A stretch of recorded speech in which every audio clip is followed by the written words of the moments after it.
How's it going, my old school bakers? Hope you're having a fine day so far. Welcome back to another video. Today we'll be redoing a classic recipe from my channel. So let's get in the kitchen and get started.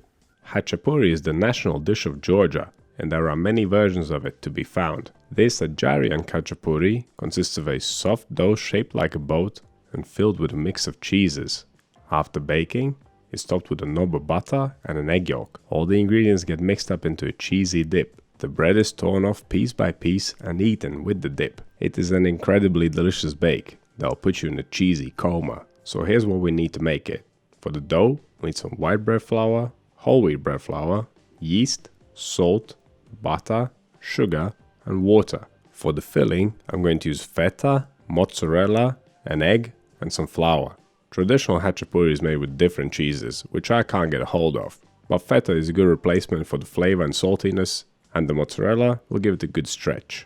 We'll also need a couple of egg yolks for topping, and some more butter. You'll need a baking tray lined with some non-stick paper, a bowl, scales, a dough scraper, a temperature probe, and a rolling pin. Right, let's start by making the dough. It all begins with temperature control. My kitchen was pretty cool, at around 19 degrees Celsius or 66 degrees Fahrenheit, so I'm using slightly warmer water.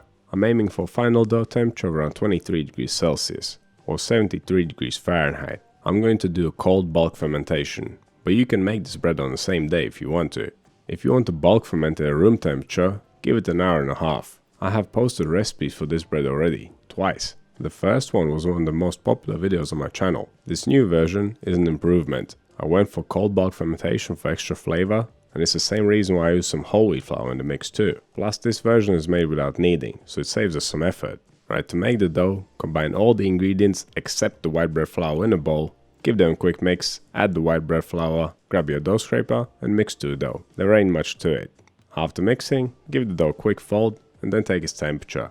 I am going to cold ferment this dough, but it is still important to get it to the right temperature to begin with. You can find a whole video about that in the Principles of Baking playlist. Okay, let's cover the dough and put it in the fridge to cool down for around 30 minutes. Whilst the dough is chilling, we can use our time and make the filling. Crumble the feta in a bowl, add the egg, the flour, give everything a good mix, and then finally add the grated mozzarella. Mix it in, and that's the filling done. Traditional Khachapuri is made with some kind of sheep's cheese, which I can't find around here. People have said that feta is the next best available option, and I've made this bread a few times, and the result is very good. Perhaps I don't know what I'm missing, but that's fine. You can of course customize the filling to your liking. It is your bake. Do whatever you want with it. Okay, it's been 30 minutes. Let's get the dough out of the fridge and give it a fold. Folding replaces kneading in recipes such as this one. For a mess-free fold, wet your hands with water, release the dough from the bowl, pick it up, then fold the sides down and push them back up into the middle.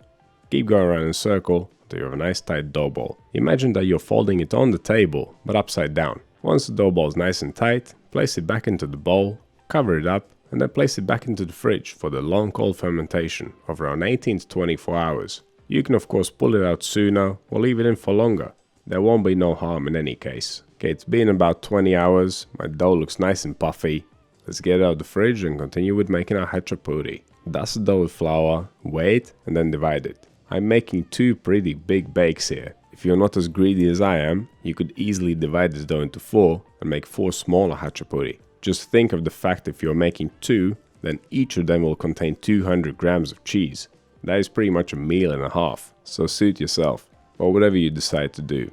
After dividing your dough, you want to shape the dough pieces into tight dough balls. Take a piece of dough, flatten it out, then fold the edge over the middle whilst going around in a circle to reach point where you started. Then flip the dough ball with the smooth side up and tighten it against the table.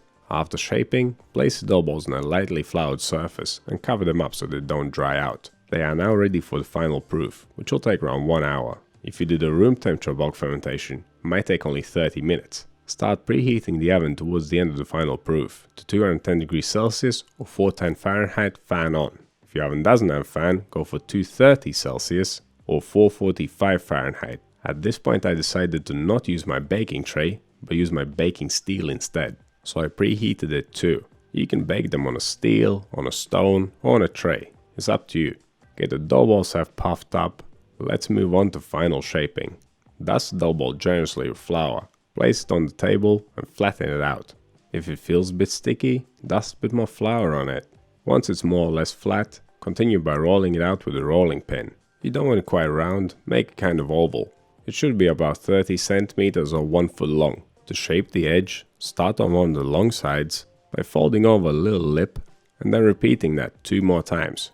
Each time you fold it over, press it down to keep it in place. This is the regular crust. You could also do stuffed crust khachapuri.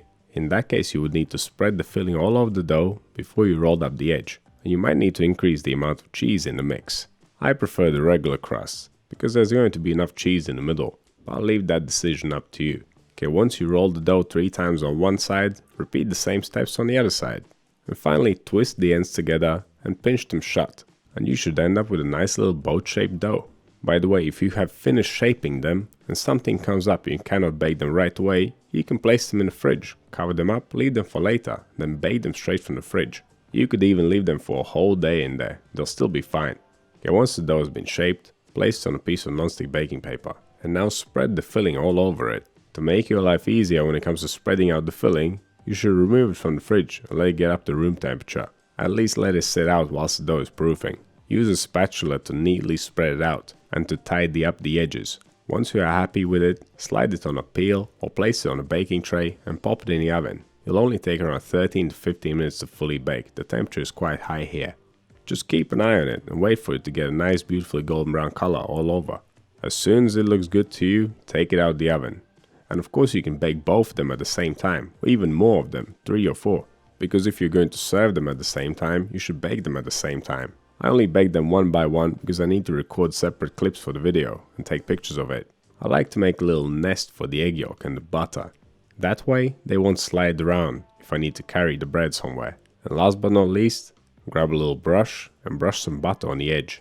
That is a really nice final touch to add to this kind of bread. But there you have it. That's how you make a khachapuri. It is not quite the traditional version, but it's close enough. It is beautiful, it's cheesy, it's delicious, it's perfect to me, and that is what matters. This is a high quality bake right here. The bread is super soft and flavorful thanks to the whole wheat flour and the cold bulk fermentation. The filling is salty, gooey and stretchy, and the egg yolk and the butter turn it into a really nice sauce. I can easily demolish a whole one of these, and I'd still have some space to help anyone who hasn't finished theirs. But I definitely need to skip dinner after that and go for a very long walk. You will never catch me eating cheese on a normal day. I don't eat this much cheese in a month. But anyway, I don't regret it. It was amazing. And trust me, you will love it too. Just don't forget to get those steps in afterwards.